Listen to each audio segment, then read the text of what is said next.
C'est la dernière saison de Vinicius au Real Madrid. Plus les jours passent, plus les rumeurs d'un départ du Brésilien en fin de saison s'intensifient. Depuis quelques semaines, Vinicius Junior n'y est plus. Le ballon d'or perdu de quelques voix au profit de Rodri semble avoir profondément touché le joueur, quoi qu'il en dise. Ces dernières sorties illustrent assez clairement les maux et problèmes du Brésilien. La dernière en date, le Classico perdu face au Barça, a encore montré que l'attaquant était à des années-lumière du niveau qu'il affichait la saison dernière. Totalement passé à côté de son match, fantomatique balle au pied et incapable de faire la différence comme il avait pourtant l'habitude de le faire dans les grands rendez-vous, Vinicius inquiète. D'autant que ses performances sportives en baisse ne sont pas la source d'inquiétude pour les fans et ses dirigeants. Trop souvent, le Brésilien se retrouve dans les mauvais coups, affiche un comportement provocateur et désagréable qui ternit son image. Le 7 du Real manquera d'ailleurs les 2 prochaines journées de Liga pour avoir été expulsé suite à un vilain geste sur le gardien de Valence le 7 janvier. Une attitude que le joueur n'arrive pas à corriger, malgré les recommandations de ses coéquipiers et du staff, et qui pénalise beaucoup son équipe au final. Il gave tout le monde en Espagne. En France, dans l'émission l'After Foot, le bien connu Daniel Riolo fait le point et en tire une conclusion claire. Vinicius ne va pas faire de vieux os à Madrid. Ses performances sont nettement en baisse. Il est en train de s'enfermer dans autre chose. Je le trouve absolument insupportable dans tout ce qu'il fait. Maintenant je reconnais des qualités qui sont extraordinaires quand il est bon. Mais pour moi, il est en train de se perdre. Il n'y a pas un match où il ne pète pas un plomb, déclarait Riolo à l'antenne de RMC hier soir. Ancelotti pense à changer Mendy de poste. Carlo Ancelotti ne pourra pas compter sur sa direction pour lui ramener des renforts durant ce mercato hivernal. Il va devoir trouver les solutions lui-même. La lourde défaite contre le Barça a replongé le Real Madrid dans l'incertitude après des bons résultats et une bonne dynamique depuis la fin d'année 2024. Carlo Ancelotti pensait aussi avoir trouvé un certain équilibre sauf que tout le château de cartes s'est à nouveau effondré dans un grand match. Pour l'Italien, le casse-tête est de taille et la première question qui revient ces dernières heures concerne le système. Doit-il sacrifier l'une de ses 4 stars en attaque, Rodrigo, Vinicius, Mbappé, Bellingham, pour retrouver un peu d'équilibre collectif? Ensuite, la défense est la plus grande source d'inquiétude à Madrid puisque 3 des 4 joueurs qui étaient titulaires contre le Barça sont largement remis en question. Tchouaméni et Lucas Vazquez sont jugés comme pas au niveau pour être titulaires au Real Madrid à leur poste tandis que Ferland Mendy n'est pas du tout serein cette saison. Pour ce qui concerne l'axe défensif, David Alaba sera de retour cette semaine tandis que Raúl Asensio a prouvé qu'il était un joueur fiable. On s'attend d'ailleurs à ce que l'Espagnol soit titulaire face au Celta Vigo en Coupe de Roi. Pour l'Autrichien, il faudra être patient car il revient d'une grave blessure. S'agissant des latéraux, le côté droit est celui qui préoccupe le plus.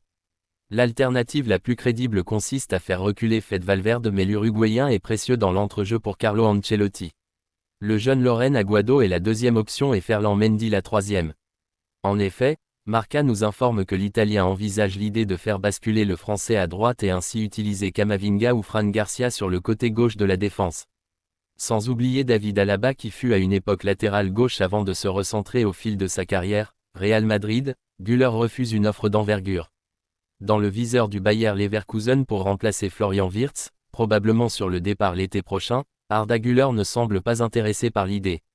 Selon le journaliste Fabrizio Romano, le milieu offensif de 19 ans a exclu toute possibilité de transfert et souhaite poursuivre son aventure au Real Madrid. Malgré des débuts discrets cette saison avec les Merengues, 18 apparitions, un but toutes compétitions confondues, l'international turc est déterminé à s'imposer dans l'effectif madrilène. Le Bayer, en quête d'un profil prometteur pour combler le vide que laisserait Wirtz, devra donc chercher une autre solution. Quant à Güler, son objectif reste clair, briller sous le maillot du Real. Le Real Madrid a trouvé le remplaçant d'Ancelotti.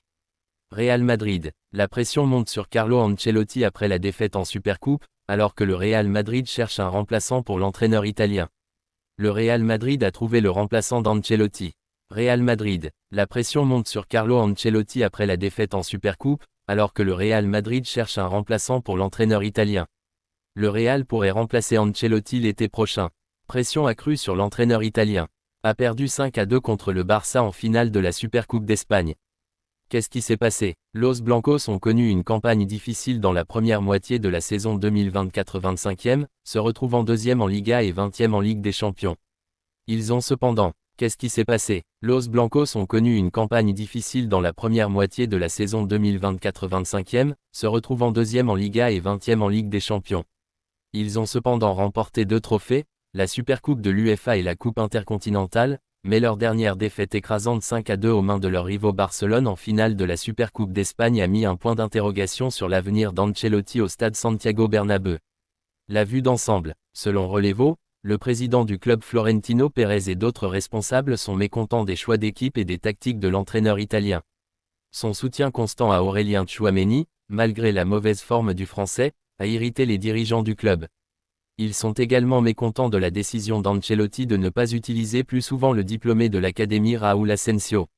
L'ancien milieu du Real, Xavi Alonso, qui a aidé le Bayer Leverkusen à remporter le titre historique de Bundesliga la saison dernière, a été fortement lié à un déménagement dans la capitale espagnole et si Ancelotti ne remporte pas l'un des titres de la Liga ou de la Ligue des Champions cette saison, l'Espagnol le remplacera à la tête de l'équipe. Quel avenir pour le Real Madrid? Les champions en titre de la Liga seront de retour en action jeudi alors qu'ils accueillent le Celta Vigo dans une rencontre des huitièmes de finale de la Copa del Rey. Benzema de retour à Lyon, c'est validé. Karim Benzema. S'il a quitté le Bercail lyonnais depuis 2009, Karim Benzema demeure le bienvenu à l'OL. À 37 ans, Karim Benzema reste une référence au poste d'attaquant. A fortiori vu de Lyon. S'il a quitté le nid en 2009 pour embrasser une carrière grandiose, au Real Madrid, avec pour aboutissement le ballon d'or décroché en 2022, KB9 garde la cote chez lui, dans sa capitale des Gaules natales. John Textor, l'actuel patron de l'OL, en a bien conscience et sait flatter les supporters. Aussi dans un entretien fleuve accordé à RMC, le businessman américain a-t-il glissé un mot sur l'ancien international tricolore. J'ai eu au téléphone le président de son club en Arabie Saoudite et je lui ai parlé des rumeurs comme quoi il serait mécontent à Al Ittihad. Mais ça coûte forcément trop cher. Les sommes saoudiennes sont astronomiques, souffle le responsable d'Eagle Football. Terrible nouvelle à venir pour Rodrigo, le grand perdant. Pour appliquer ce changement de système, un des 3 joueurs offensifs de devant va en revanche devoir quitter le 11. Kylian Mbappé, auteur d'un bon match face au FC Barcelone et étant sur une dynamique franchement positive, ne risque aucunement de perdre sa place. Vinicius Junior, bien que lui pointé du doigt dernièrement pour sa baisse de rendement évidente et ses interminables altercations avec ses rivaux, l'arbitre ou encore les supporters adverses, garde lui aussi son crédit aux yeux de Carleto. Le grand perdant dans tout cela, c'est donc Rodrigo Goes. Le Brésilien est pourtant l'un de ceux qui tirent le mieux son épingle du jeu dernièrement, que ce soit dans la finale de Supercoupe comme sur les sorties précédentes, mais c'est paradoxalement lui qui va payer le prix de ce choix tactique. Un destin cruel, que risque fort de mal vivre l'attaquant, mais dans l'esprit d'Ancelotti, il n'y a visiblement pas d'autre remède possible.